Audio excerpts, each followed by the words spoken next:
Welcome to the Learning Pines YouTube. We hope this video helps. You start by signing into the Xbox 360 with the account you intend to remove. Once signed in, pause and verify you have the Microsoft account email, password, and any two-factor device ready.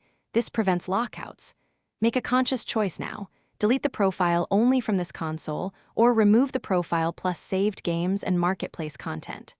With that decided, navigate to the guide, open Settings, then System. Make sure you are on the console that holds the profile to remove.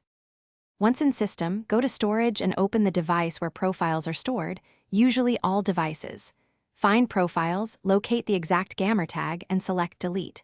The console will offer choices.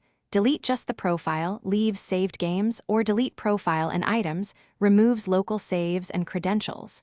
Choose carefully. Once you confirm, the Xbox removes the local profile. After completion, inspect other storage buckets, such as USB devices and cloud saves, to ensure no additional copies remain on the console.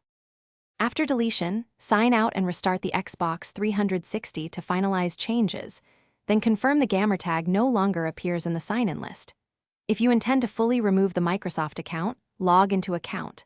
Microsoft.